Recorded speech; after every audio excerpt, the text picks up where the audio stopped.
कि जो मर्दाना वार उन्होंने जेल काटी है एक नजरिए की खातिर, ला इलाहा इल्लल्लाह की खातिर, और उसने जुल्म, जबर और फस्तायत के सामने झुकने से इनकार कर दिया है।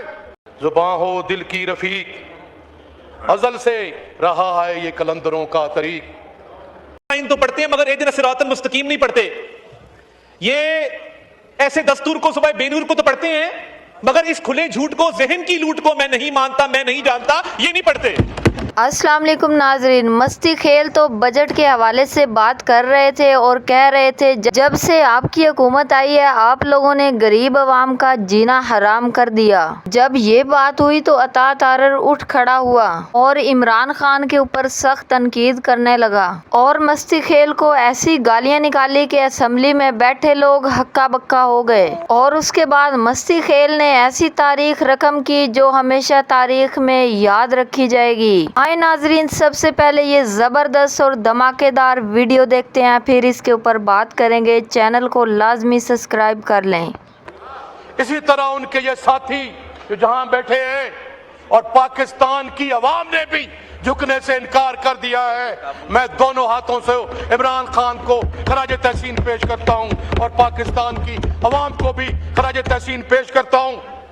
जनाब स्पीकर, कि ये अगर स्पीकर साहब, वजीर खजाना साहब से मैं पूछना चाहता हूं कि ये जो बजट है, ये बजट बज़ाहिर तो उन्होंने जो सर ये 18.77 ट्रिलियन का जो दिया है, इसमें जो है वो 43% बजट जो है, जो मैं समझता हूं इसका जो लार्जेस्ट सिंगल आइटम है वो सूद में जा रहा है।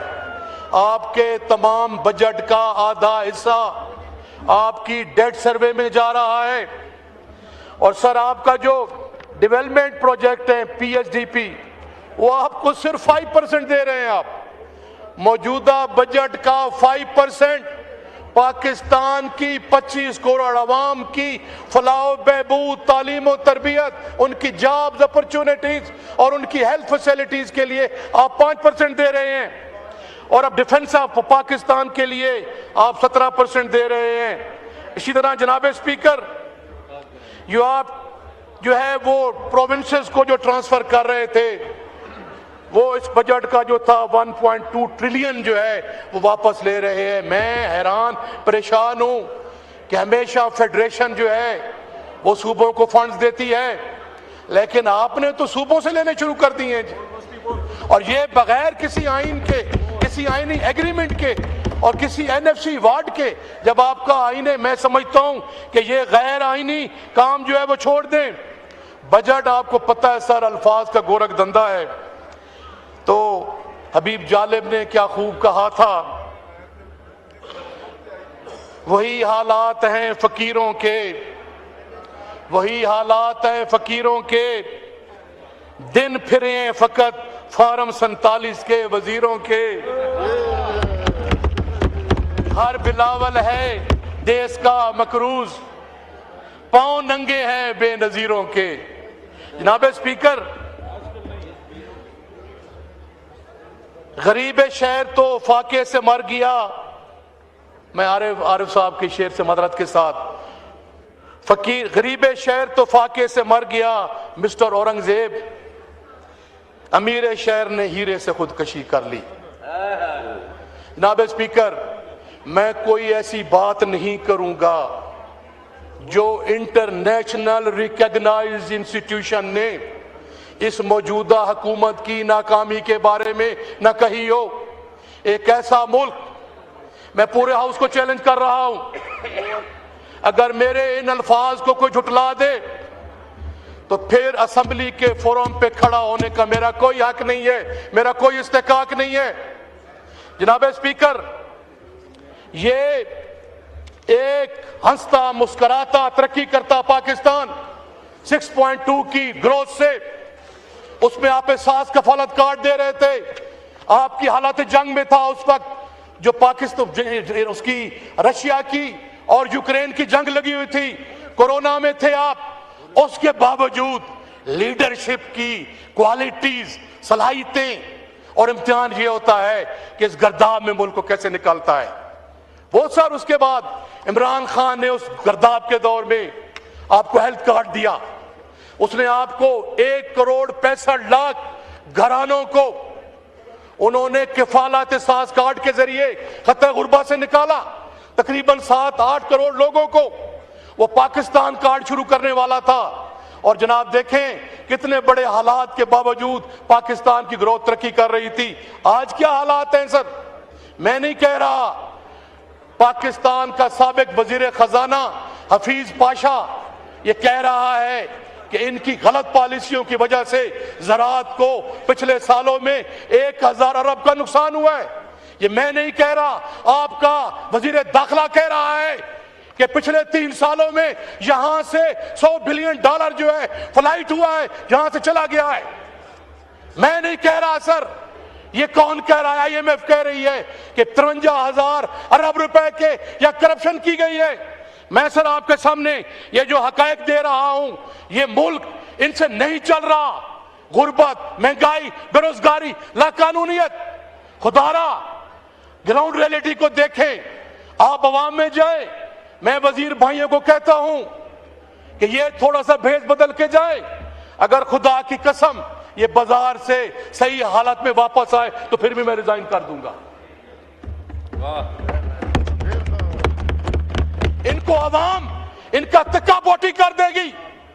इतनी अवाम इनसे जली हुई है, सड़ी हुई है कि मैं सर ये करप्शन का जो इंडेक्स है सर, ट्रांसपेरेंसी इंटरनेशनल की 2024 की रिपोर्ट है, जिसमें पाकिस्तान जो है 180 मुमालिक की लिस्ट में 135 नंबर पे है। ट्रांसपेरेंसी इंटरनेशनल बोल रहा हूं सर। रूल ऑफ लॉ में जो वर्ल्ड जस्टिस प्रोजेक्ट है 2025, उसमें पाकिस्तान 143 मुमालिक की लिस्ट में 130 नंबर पे है। जो प्रेस फ्रीडम है सर, RSF 2025, उसमें पाकिस्तान 180 मुमालिक में से 158 की लिस्ट पे है। हंगर में, गुर्बत में सर, जो ग्लोबल हंगर इंडेक्स 2025 आया है, उनमें पाकिस्तान जो है 123 कंट्रीज में 106वें नंबर पे है। फिर जो ह्यूमन डेवलपमेंट है सर, UNDP की, उसमें पाकिस्तान जो है वो लोएस्ट कैटेगरी में है, 168 पोजीशन पे।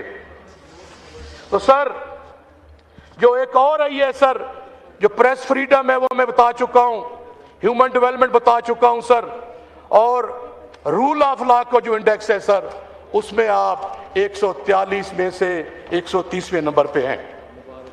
जनाब स्पीकर, वर्ल्ड बैंक की रिपोर्ट है कि 44% लोग खत्ते गुर्बत से नीचे जिंदगी गुजार रहे हैं। इसका मतलब है पाकिस्तान की आबादी गरीब है, हर दूसरा शख्स गरीब है। यहां पे वजीर खजाना ने कहा था कि पाकिस्तानियों की बाइंग कैपेसिटी 52% कम हो गई है। जनाब आपका जो है वो महंगाई और गुर्बत को जांचने का जो आपकी जो आबादी है 64%, वो यूथ है। यूथ के लिए आपने क्या दिया है सर? आप सर मैंडेट भी चोरी कर लेते हैं। मैं नहीं कह रहा, ये इस मौजूदा हुक्मरानों के मुंह पे ये वर्ल्ड तंजीमों का बहुत बड़ा तमाचा है। अगर मेरी बात को कोई झुठला दे, मैं असेंबली से रिजाइन करके चला जाऊंगा। और दूसरा जनाब स्पीकर, ये कितनी सितम जरीफी है कि ज़राअत पेशा तबका खत्म हो गया है। वो उनको लाले पड़े हुए हैं जान के, इनकी गलत पॉलिसियों के वजह से हमारी गंदम कोई नहीं खरीद करता, हमें सर को बीज सही कीमत पे नहीं देता। वहां फर्टिलाइजर में जो महंगाई है, जो गरीब तबके को उन्होंने मार दिया है। इनके ये हालात हैं कि पंजाब हुकूमत ने एजुकेशन को और हेल्थ को आउटसोर्स कर दिया है। कभी सुना है कि हुकूमत कारोबार करती है? हेल्थ को और एजुकेशन को आउटसोर्स कर दिया है जनाब स्पीकर। और जो ये सुथरा पंजाब के नाम पे कह रहे हैं जी कि बड़ी कामयाबी है, गरीब लोगों के घरों में 500 रुपया बिल आ गया है, और जो हर दुकानदार के पास 400 रुपया देना शुरू कर दिया है। मैं वाइंड अप कर रहा हूं सर, वाइंड अप कर रहा हूं। ये सर जो बजट है, ये पाकिस्तान को बुरान से निकालने का मंसूबा नहीं, बल्कि कर्जों की अगली किस्त अदा करने, अगला हदफ पूरा करने और उसका बोझ एक बार फिर अवाम के कंधों पर डालने का दस्तावेज है। मैं इस बजट को सर मुस्तरद करता हूं। इसमें नौजवानों के लिए कुछ नहीं है। ये बजट सनत को ताकत नहीं देता, ये बजट किसान को तहफ़्फ़ुज़ नहीं देता, ये बजट कर्ज दहिंदगान को तो मुतमईन करता है लेकिन अवाम को मुतमईन नहीं करता। ये बजट ताकतवर तबके को सहूलत देता है लेकिन आम आदमी को कुछ नहीं करता। इसलिए हम इस बजट को मुस्तरद करते हैं। हम एक ऐसे पाकिस्तान की के लिए आवाज उठाते रहेंगे जहां बजट का मरकज कर्ज नहीं अवाम होंगे। और मैं आखिर में अपने हल्के के बारे में कहूंगा, जनाब स्पीकर, कि मैंने सर बहुत ही फिगर लिए हुए थे। मैं तो आपको सर एक एक बात बताता और ये मिनिस्टर साहबान बैठे हैं, आखिरी बात, अगर मेरी को ये पाकिस्तान तरीके इंसाफ के अवामी नुमाइंदे की हैसियत से नहीं या एक एमएनए के दिन मैं एक ऐसी फिगर्स नोट कर रहा हूं, अगर इसको कोई झुटला दे, मैं फिर रिपीट कर रहा हूं, मैं रिजाइन कर दूंगा। जनाब स्पीकर,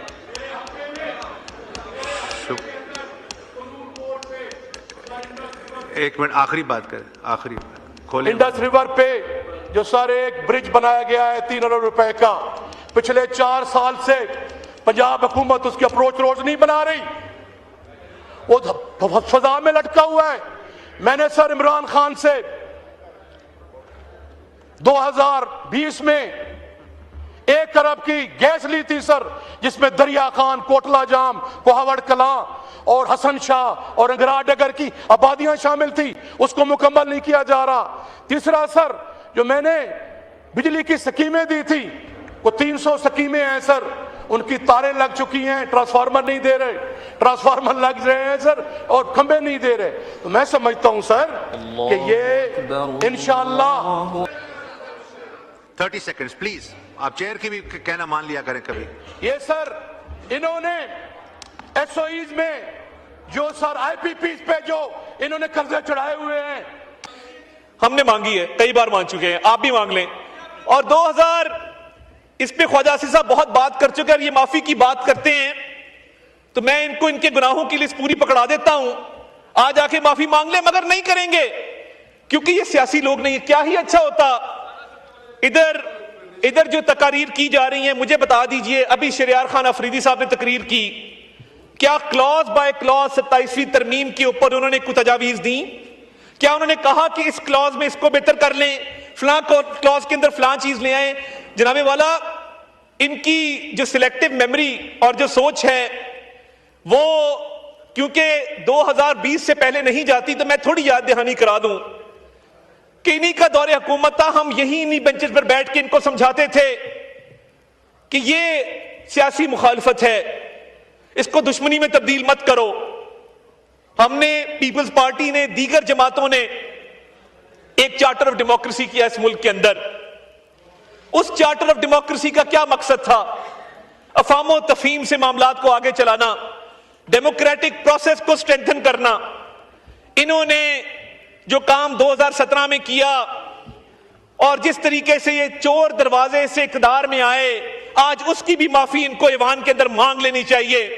और ये लोग जिन्होंने उस वक्त, आप फॉर्म 47 को तो इनको अपने मुंह से बात ही नहीं करनी चाहिए। मेरे पास ऐसे ऐसे लोग यहां बैठे हैं बेंचेस के ऊपर कि जिनको बंद किया गया, जिनके रिजल्ट तो दूर की बात है, उनको घर से नहीं निकलने दिया गया। यहां पे वो लोग भी बैठे हैं कि जिनके प्यारे दुनिया फानी से रुखसत हो गए, उनके जनाजे नहीं उठाने दिए गए। और मैं उस अदालत में मौजूद था कि जब शहजाद अकबर के ऑर्डर पे, आज अच्छा इनकी पार्टी के अंदर भी मुख्तलिफ फैक्शन है आजकल। एक फैक्शन है जो लैपटॉप लेके आती है दौरे इक़्तिदार के अंदर, भुकतता ज़ैन कुरैशी है, भुकतते ये लोग हैं जिधर बैठे हैं, वो वहीं से कैमरा ऑन करते हैं यूट्यूब का और वहां से पूरा भाषण झाड़ते हैं। वो हर दौर में आपको कैबिनेट में बैठे नजर आएंगे, फ्रंट सीट पे बैठे नजर आएंगे, हुक्मरानों के कसीदे पढ़ते नजर आएंगे। मगर इतना सा मुश्किल वक्त आता है तो सबसे पहली फ्लाइट जो पाकिस्तान में जाती है उसकी सीट 1A के ऊपर वो विराजमान होते हैं। आज भी वो बैठ के इदारों की तस्दीक करते हैं, किस एजेंडे पे करते हैं? और ये इनकी पार्टी की पॉलिसी है गुड कॉप बैड कॉप खेलना। इधर कुछ लोग बैठ के सियासी अमल की आज कौमी असम्बली में पाकिस्तान तहरीक इंसाफ के रहनुमा ने बजट पर ऐसी धुआंधार तकरीर की कि ऐवान में मौजूद हर शख्स गौर से सुनने पर मजबूर हो गया। इन्होंने हुकूमत की माशी पॉलिसियों पर सख्त तनकीद करते हुए कहा कि मौजूदा बजट अवाम की मुश्किलात कम करने के बजाय इनमें मजीद इजाफा करेगा। इन्होंने अपनी तकरीर के आगाज में बानी PTI इमरान खान को खराज तहसीन पेश किया और कहा कि इमरान खान ने मुश्किल तरीन हालात में भी अपने नजरिए पर समझौता नहीं किया।